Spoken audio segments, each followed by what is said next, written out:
square h over dt square would give you the acceleration, right? So mass times acceleration gives you the inertia force. So this h is basically the rate at which, so initially, let's say both were at this level, the rate at which this height of the liquid column changes, or the rate at which this left limb goes down, basically dh by dt, and then if we take the rate at which dh by dt changes, it gives you the acceleration. Okay. So this is the inertia force. Then why this h is changing? The h is changing because of the pressure force. Now the force that is supporting this change in height is basically the pressure force, which is the differential pressure between the left limb and the right limb, that is delta P, into the cross-sectional area. That gives you the pressure force. What other forces are there in addition to inertia force and pressure force? You have the weight of the liquid column. Now, initially it was both the left and right limb, the liquid column were the same, right? The height were the same. Now, this much height on the right has gone up. That means there is the weight of this liquid column which tries to act downward, right? And the force due to that is opposing this motion due to the pressure force. So the weight of the liquid column is basically density of the manometer liquid times area of cross-section times this height h by which the liquid has gone up on the right limb, or the height by which the liquid has gone down in the left limb. So rho m a into h into g, that is basically the weight of the liquid column. And in addition to this, there is going to be a friction force due to viscosity of the manometer liquid. And this friction force, always the direction is opposite to the direction of motion. Since the motion of the liquid column is from left to right, the friction force would be acting from right to left. Okay. Now, these forces can then be, equated. So before that, we need to express this friction force, right? We have expressed the inertia force, we have expressed the pressure force, we have expressed the weight of the liquid column, but we haven't expressed the friction force. That is where we start. Now, if you have studied, flow through a pipe, okay, internal flow through a pipe, this situation is similar to that. Okay, so this manometer tube is typically a tube which is made out of glass, and it is a tube of circular cross-section. So that means the liquid is moving through a pipe. There is internal flow.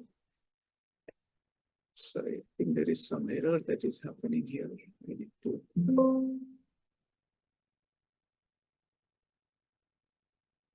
This is coming. No, sir. Actually, it is not from your end. It's one of the participants is actually using some annotation that might be coming. Okay, then I think, I don't know how I can. Please don't do this.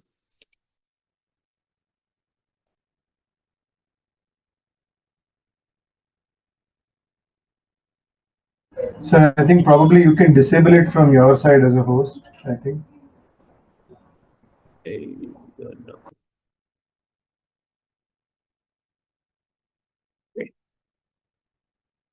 Yeah, I have done that. Okay, so I don't know how I can minimize this thing.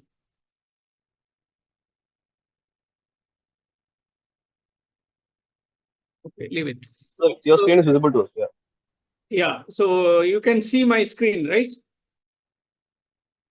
Yes, sir. Yes, sir. Yeah. Yes, sir. Yes, sir. Yes, sir. Okay. Yes, sir. Visible, sir. Yeah. So now we have to express the friction force. That is the objective.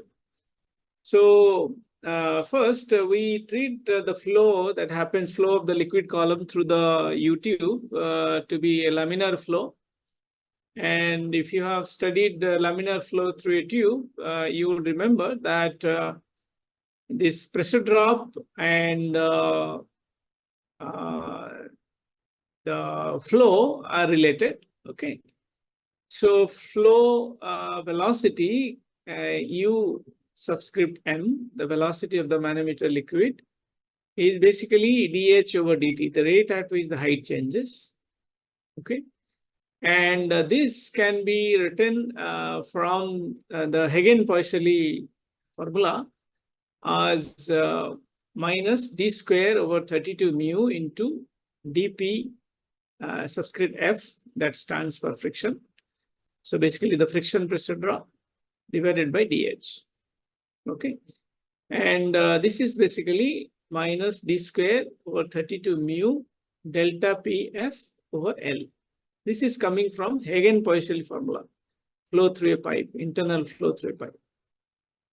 So now if we consider the flow of liquid in this tube and we bring an equivalent similarity with heat transfer, so your the voltage current relationship, flow rate is like current, and pressure drop is like voltage drop. So you can define what is called a fluid resistance. Okay, so fluid resistance is the ratio of the pressure drop to the flow rate. Like your electrical resistance is voltage divided by current.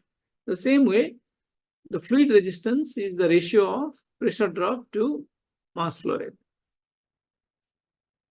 So first we write the mass flow rate in a tube as from continuity equation. Mass flow rate is basically density times area of cross section times velocity. So that is giving you when you substitute for as negative rho m, and this basically is coming from for d square by 32 mu delta PF over L. And A, the area of cross section, is basically pi d square by 4, d being the internal diameter of the manometer tube. So if you adjust the terms, you can show that this is going to be here rho m into pi d4 over 128 mu into delta PF over L. So the negative sign basically indicates that the flow rate happens in the direction of falling pressure, right? So pressure flow is always from high pressure to low pressure. So it says that the mass flow rate is happening in the direction of decreasing pressure, right? The delta PF is typically negative. To make the whole term positive, you have a negative sign there. So this fluid resistance R, as we said, is the ratio of the pressure drop to the mass flow rate. And if we take the ratio from here, delta PF divided by m dot, the other terms will go to the left-hand side and will become 128 mu L divided by pi rho m d4. So this is the fluid resistance. Now, the frictional force opposing the motion, okay, which is basically the pressure drop delta PF into the area, right? So delta PF into area will give you the friction force. And so delta PF is basically R into m dot. So delta PF into area is basically R into m dot into A, so which is here. So the friction force is nothing but m dot into A into the resistance, the fluidic resistance. So m dot is already written as rho m A into um, like this, which is rho m into A into is basically dH by dt. So your friction force basically is rho m A into basically m dot is rho m A into into A into R. Now this if you adjust the term, you can write this as rho m into A square into R into is basically dH by dt. So this is basically the frictional force.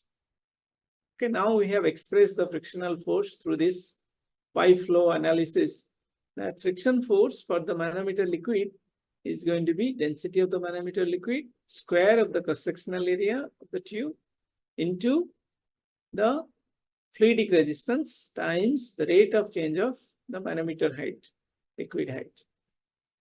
Now this is now we have all the forces. We have the inertia force, we have the pressure force, we have the weight, and we have the friction force.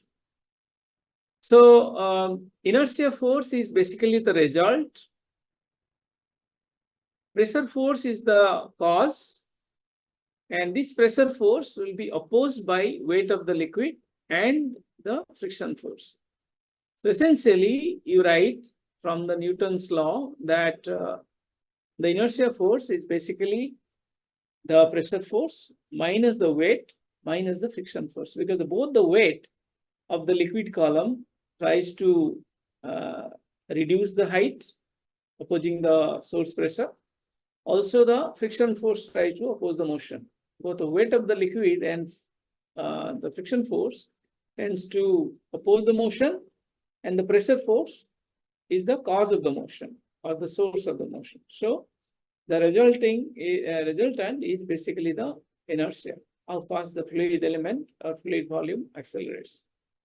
So if you now substitute for all the forces, this is inertia force, which is rho m Al d square h over dt square, is equal to the pressure force, which is A into delta P, minus the weight of the liquid column, which is density times area into G into H. Okay, so this is rho m into A into H. A into H is basically volume.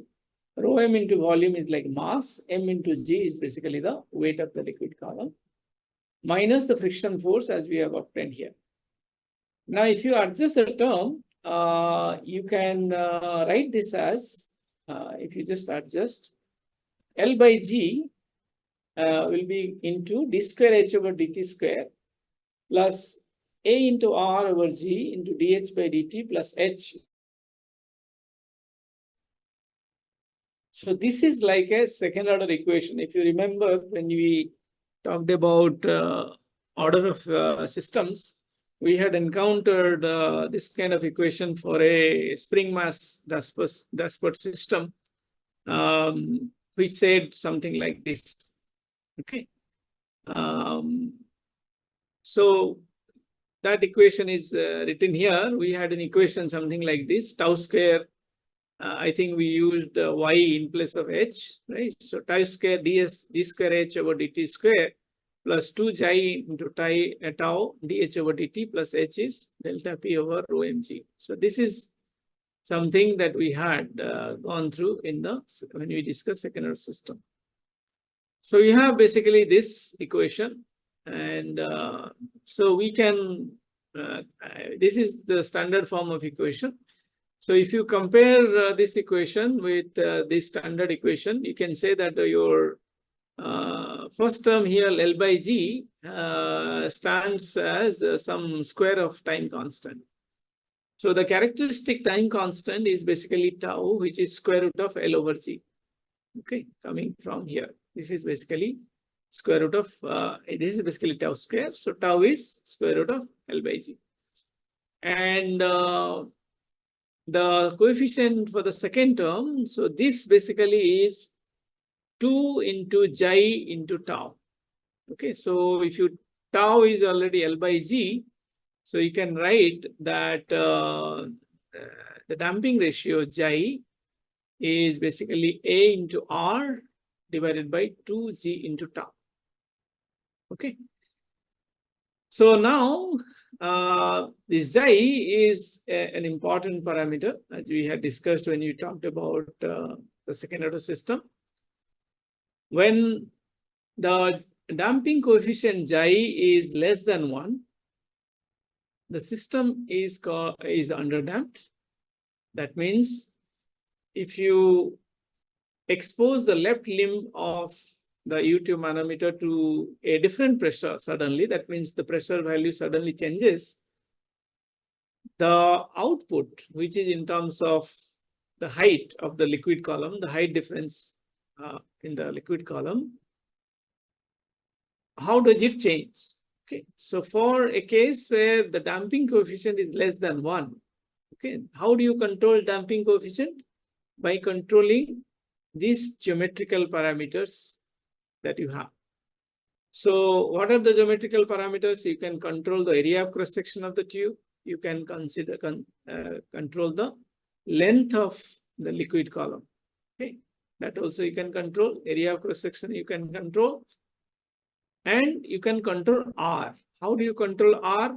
So R, if you look at, you can also select the liquid with different viscosity and density. Okay, so basically you control the liquid properties, the dynamic viscosity, density, the length of the liquid column, and the area of cross section of the liquid column of the tube. So by controlling these geometrical and fluid parameters, you can control what is the value of Chi. Now, if you have the design parameters so that Chi is less than 1, the system is underdamped. What does it mean? It means that if you suddenly change the source pressure to a different value, for an underdamped case, here, for example, Chi equal to 0.5, the response would follow this curve here. That means the output would increase, overshoot the input. Okay, one is basically it is non-dimensionalized, rho mg into the delta P, the source pressure. So that means when output equal to input, it should have a value of 1. But in reality, when Chi is less than 1, the output will overshoot the input and then undershoot. So it will oscillate a little bit. And about 5 times time constant, somewhere here, it will actually stabilize. Okay. And on the other hand, if Chi equal to 1, and again, you control the geometrical parameters and fluid properties, such that Chi equal to 1, the system is called critically damped. Okay, critically damped means the response will slowly increase and reach the steady state somewhere here. Okay. Sorry, this is actually the 5 times time constant, because Chi equal to 1 case is like a first order system. So for Chi equal to 1 only, it will reach steady state about 5 times time constant, not the underdamped case. Underdamped case, it will take a much longer time to actually stabilize. On the other hand, if you have a overdamped system, that means again you control your Chi so the Chi is greater than 1. In an overdamped system, the response will not oscillate, but it will grow very, very slowly as compared to the critically damped case. You can see that this is critically damped case where it will reach about 5 times time constant. The critically damped system, it takes a much longer time to actually reach the steady state value. Okay. So depending on the kind of response that is desired, you can control your Chi and you can control the corresponding response. Okay, so we have talked about basically, different kinds of. Sir, I have a query. Can I ask if you allow, Yes, sir, please? yes. So in this case, the 3 case, where the system is critically damped, underdamped, and overdamped.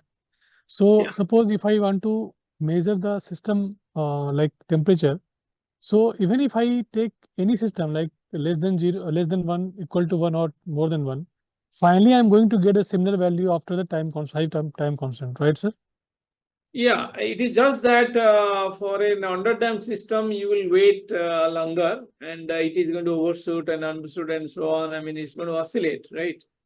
And a critical damped system, you can see that it is taking much longer time, and even about 10 times time constant, it does not really reach the input. But in case of a critically damped system, it has, very quickly reached. But in So most appropriate under dump system, you can see that, if you can correctly record the time, at some point it crosses the input, right?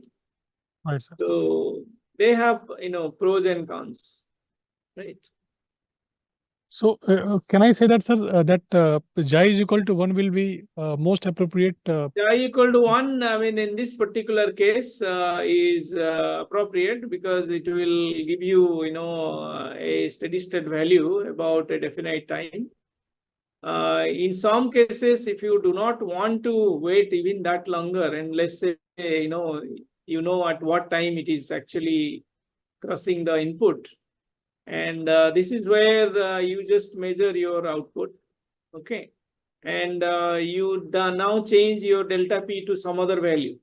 Okay, so even before the system reaches steady state, you are able to find that at some point it is actually crossing the output. And if you know it a priori, you can measure it. Okay, but But sir, input is to be measured, no, sir. Input is not known to us in that way, right, sir? sorry? As No, you rightly said, sir. this is non-dimensional, right? So that Right, means sir. you know that if I wait about nearly 1.8 seconds, then whatever value I get, it is very close to the actual input. Okay. Got it, sir. Okay, so you don't have to wait really that long, like 5 days. So But, J is equal to 1, sir. Can it be a generalized like ideal system for yeah, measurement? J equal to 1 is critically damped is basically a generalized thing that you know that about 5 times time constant will reach a steady state. It's like a first order system. Okay, sir. Thank you, sir. Thank you.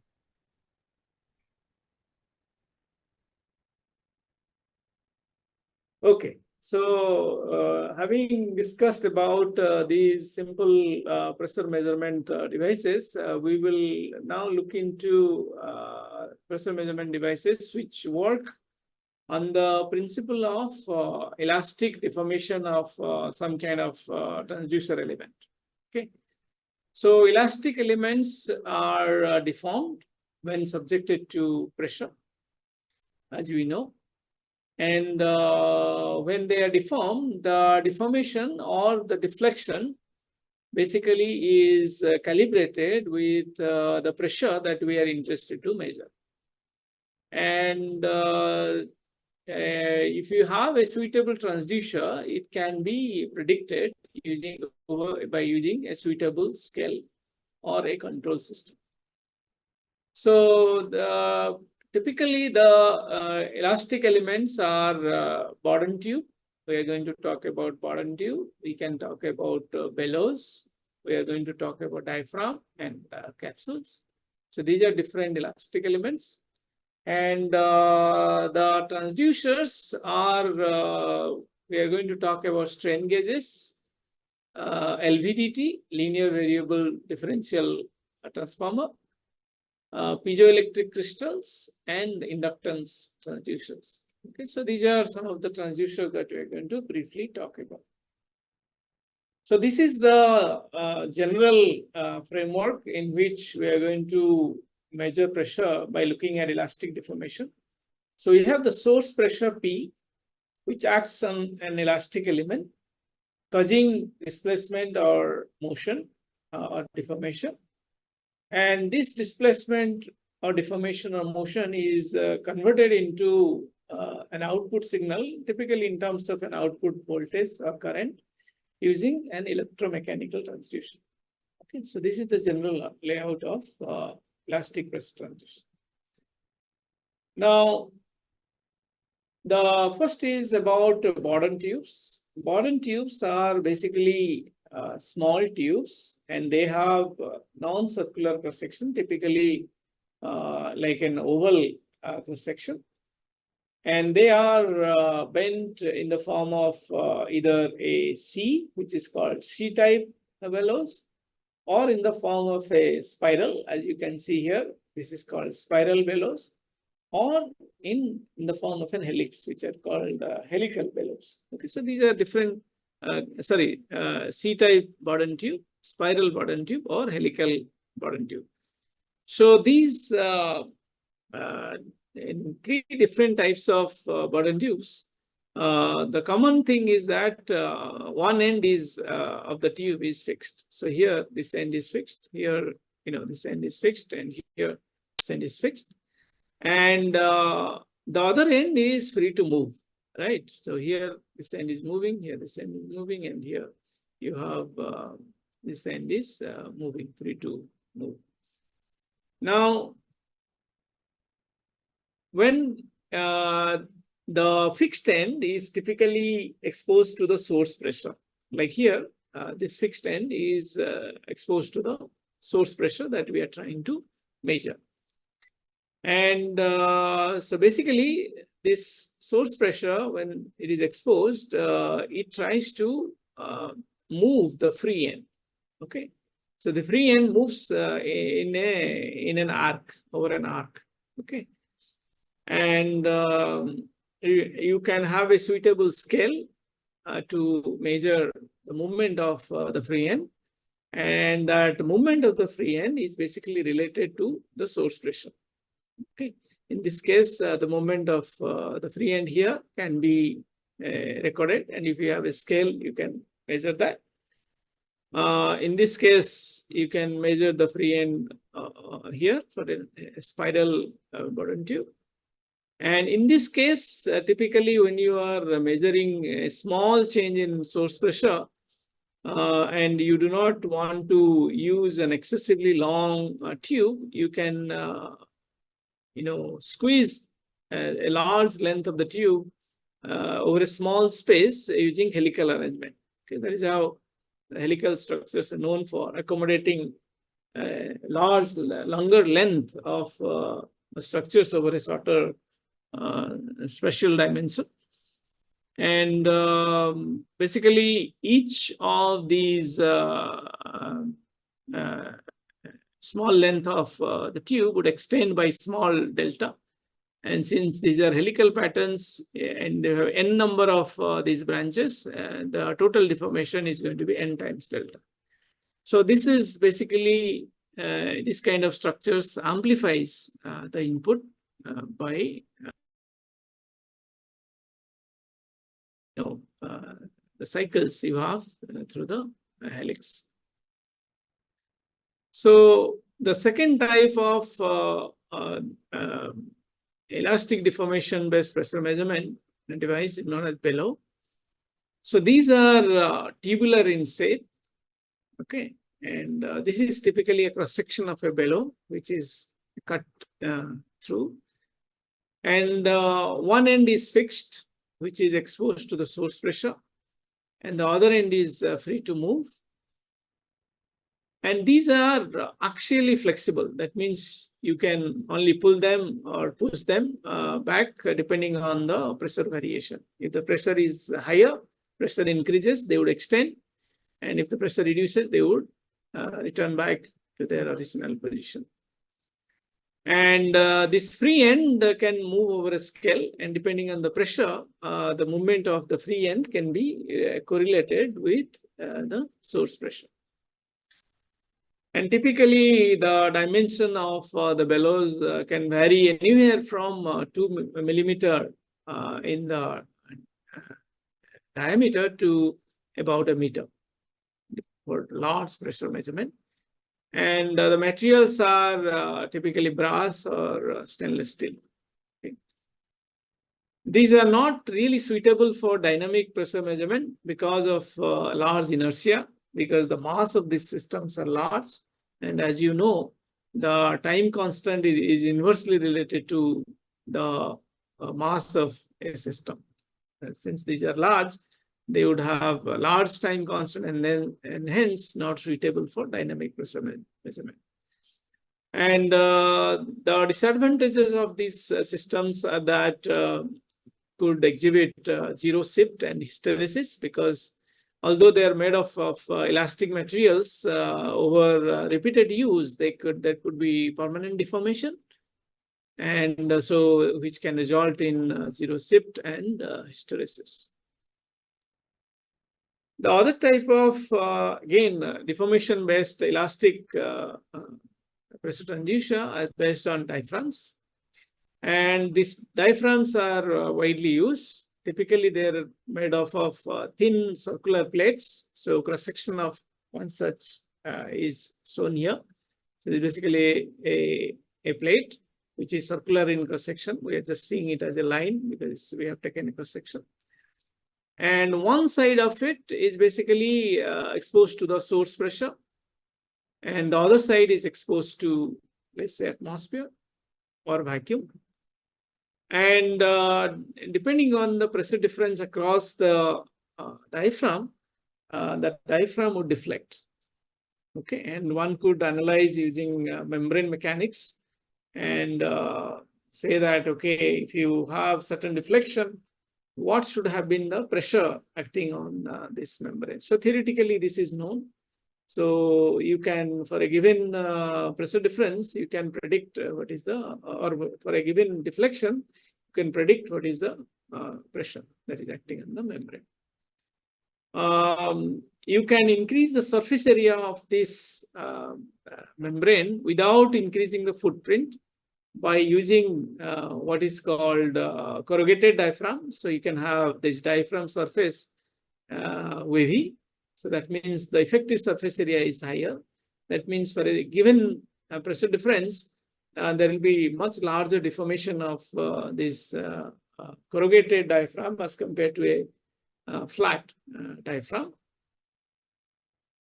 And you can also have, if you want to measure absolute pressure, if you want to measure gauge pressure, one side can be at atmospheric pressure and you can measure the source pressure.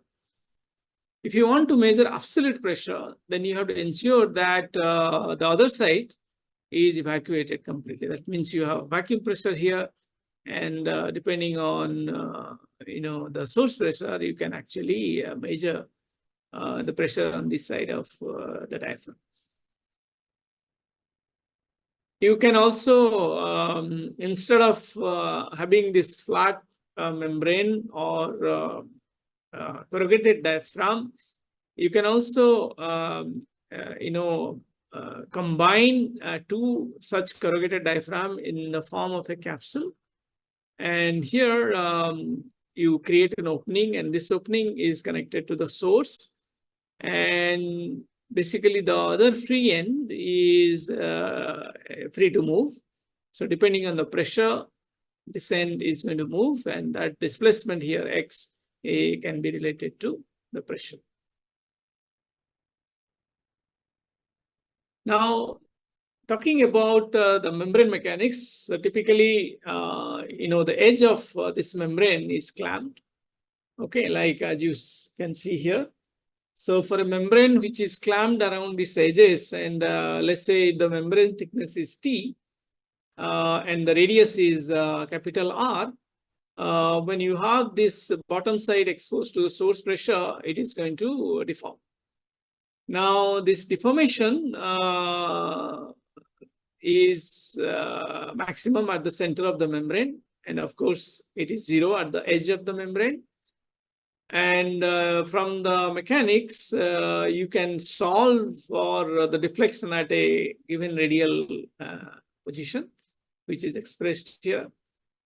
So P1 minus P2 is basically the source pressure minus the pressure at the upper side of the membrane.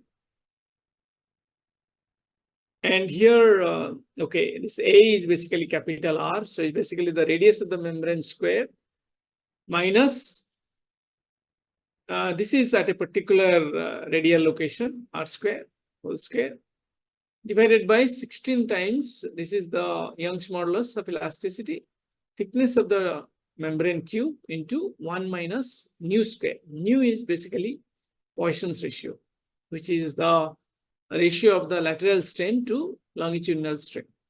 Okay, and the stress distribution on this membrane, it will have basically two components. One is in the radial direction, and the other one is in the tangential direction, in the theta direction. Okay. So these stresses are also expressed here, again from membrane mechanics. Okay, so here you can see that, okay, they have a similar expression, except that here you have 3 by nu plus 1, and here you have 1 over nu plus 3. Okay, other than that, other terms are similar. Now, if you plot these radial and tangential stresses, you can see that the tangential stress, if you look at, it is very small but slightly negative at the edges, but it is very large at the center. Okay, the tangential stresses. But if you look at radial stresses, the radial stresses are very large and negative at the edge of the membrane. Okay, so they have very different pattern, the tangential and radial stresses. From the radial and tangential stresses, one could find the radial and tangential strain. So by definition, the radial strain is basically radial stress minus sigma into tangential stress divided by bulk modulus of elasticity. And similarly, the tangential stress is tangential strain is tangential stress minus Poisson's ratio into radial stress divided by E. So when you plug in the values, you can simplify this is the radial strain, and this is the tangential strain. Now, if you plot this radial strain and tangential strain, this is how it is going to look. Okay. So this is basically the diaphragm, which is clamped at around the edges, and you can see that this is basically the tangential strain profile. It is maximum at the center and nearly zero at the edges. And this tangential strain is positive. That means this is tensile. Okay, the tangential strain is tensile in nature. If you look at radial strain, the strain in the R direction, you can see that at the edges, the radial strain is highest, but it is negative. That means the radial strain around the edges is compressive in nature. So in order to capture this, you typically in this kind of pressure transducers, the diaphragm-based pressure transducers, you measure the pressure using strain gauges. Okay, so typically the strain gauges are mounted both closer to the edges of the membrane and closer to the center of the membrane. So there are basically two pairs.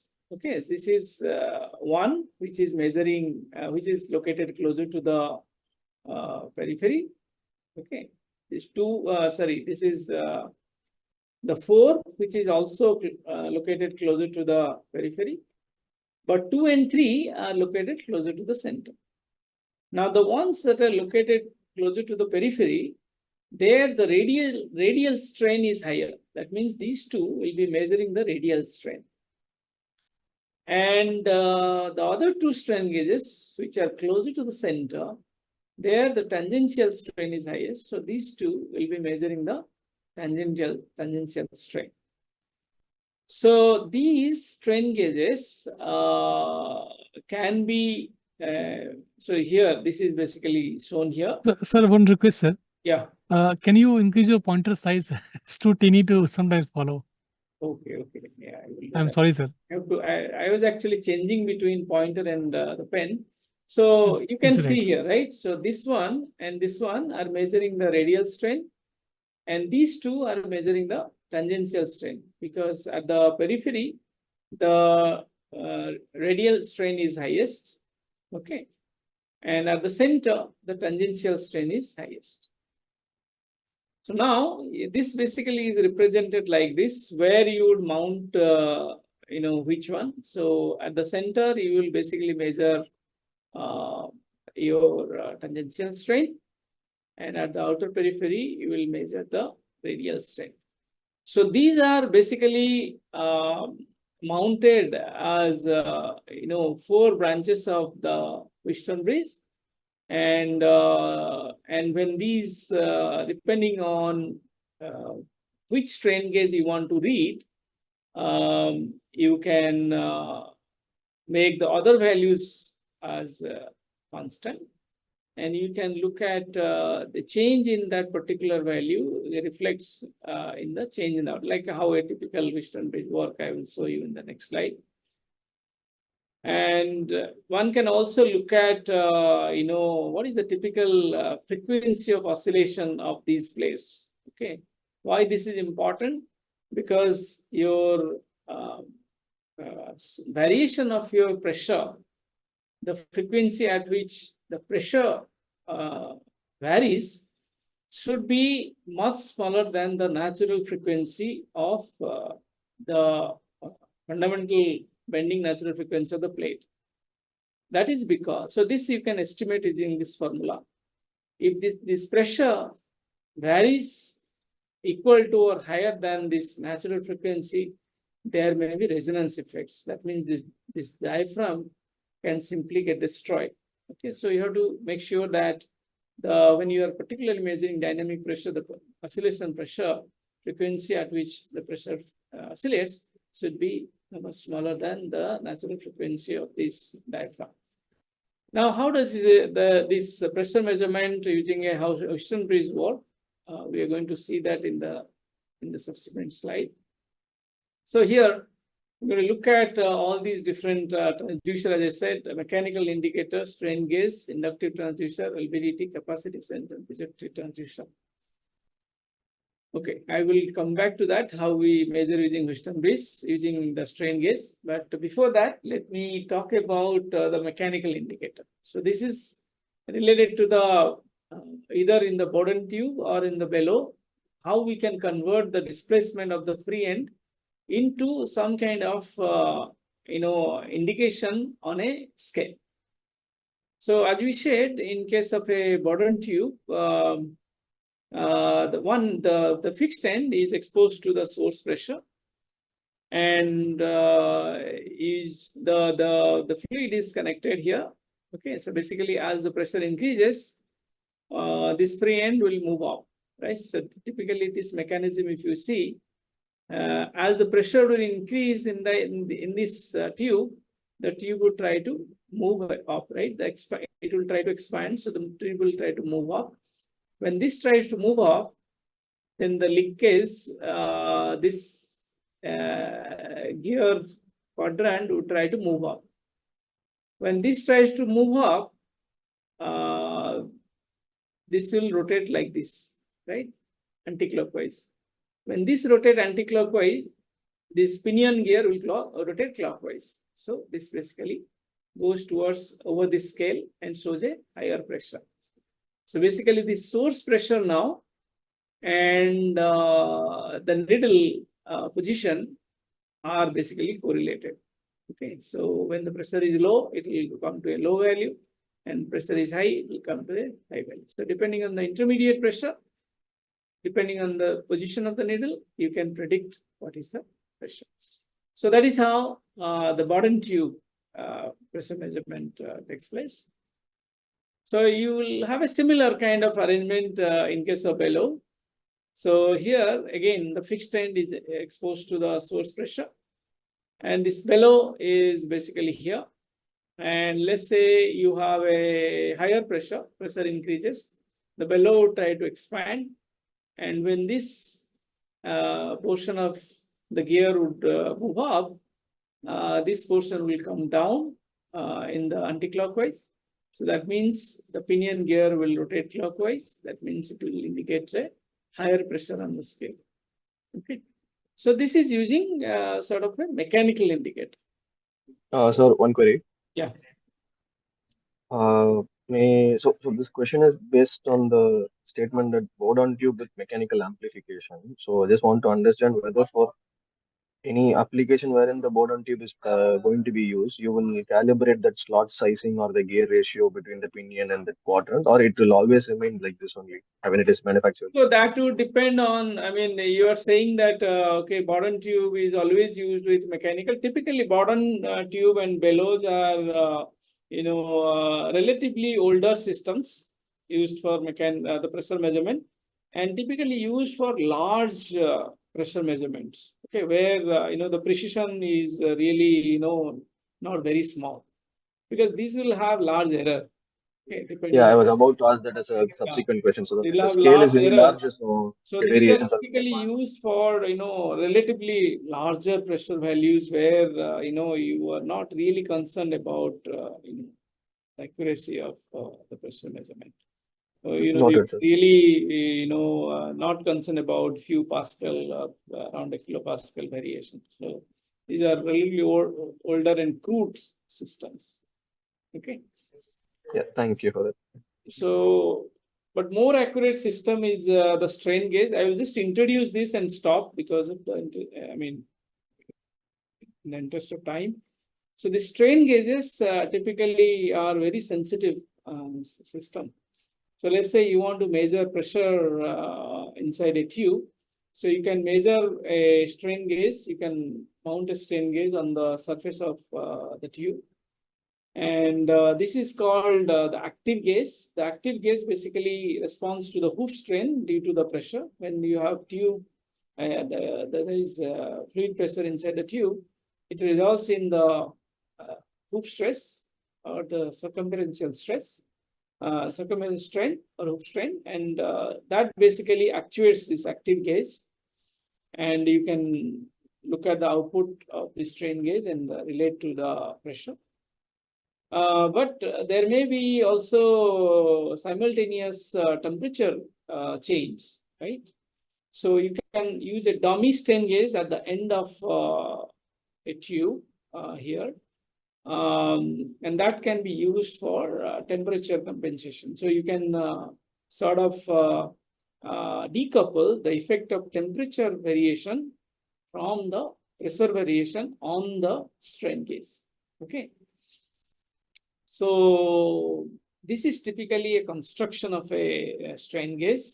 It is, these are basically made out of metals.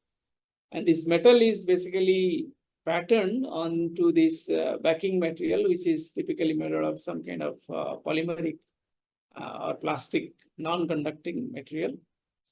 And these pattern materials basically are typically put there in the form of a serpentine arrangement, because you want to squeeze in a long length of this metal foil over a small footprint. And one way to do that is using this serpentine arrangement.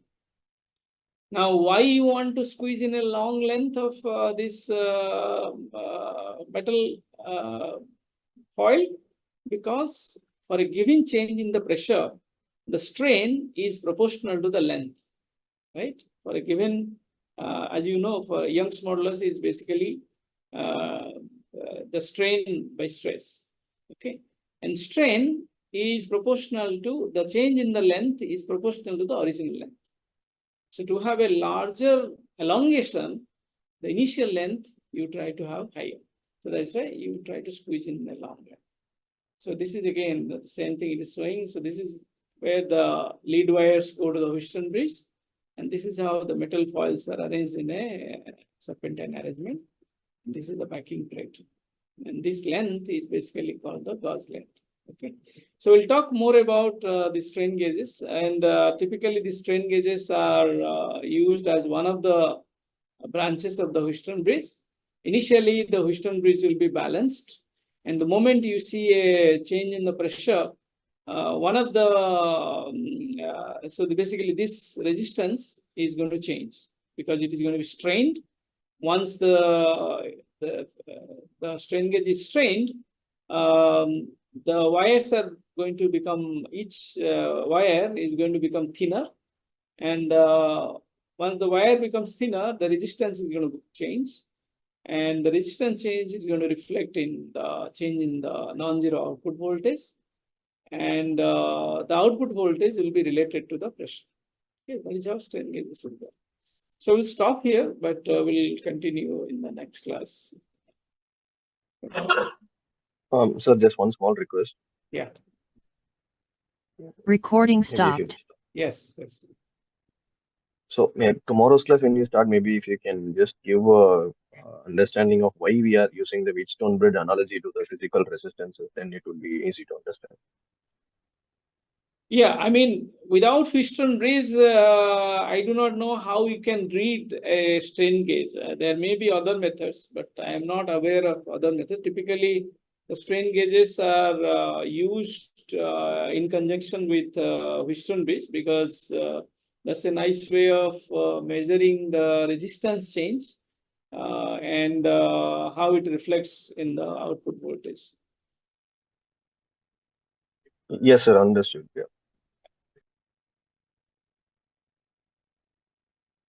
How do we compare with R1, R2, R3, R4, sir? I believe he is trying to understand that.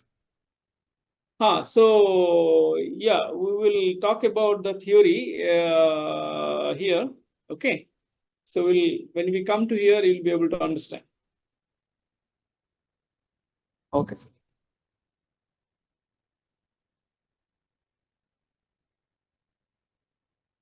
Thank you, sir. Yeah. Anybody else has any other question?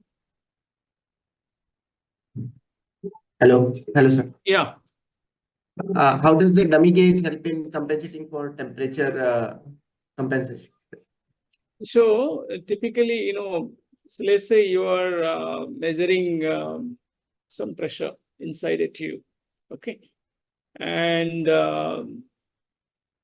there is this active gauge. Okay. And as you know, the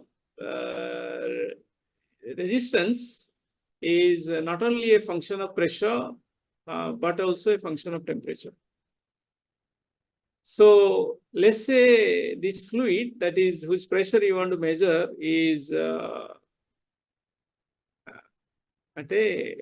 whose temperature is fluctuating, or the ambient temperature is fluctuating, right?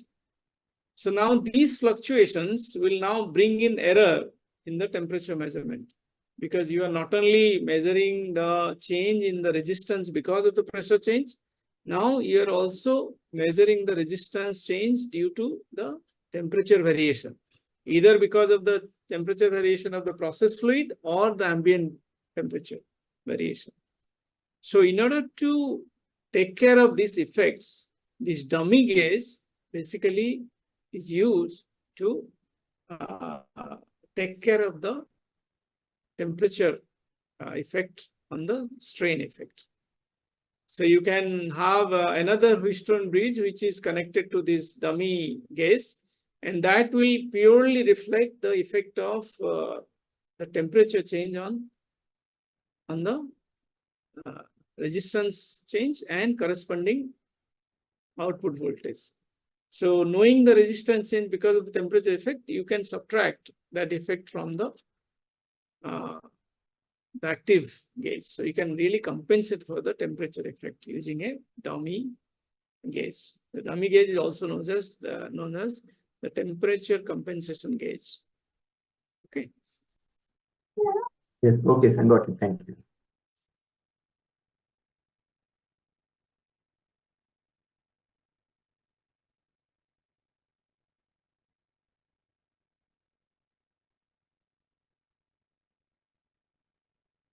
Thank you, sir. Okay. So if there are no other question, then thank you. And let's see if tomorrow we have internet connection or not for the class. I think there is some cyclone announcement, right? So Yes, sir. I hope things are fine. But yeah, anyway, stay safe. Thank you all. Thank you, sir. Thank you, sir. Thank you so much. Thank you, sir. Thank you, sir. Thank you, sir.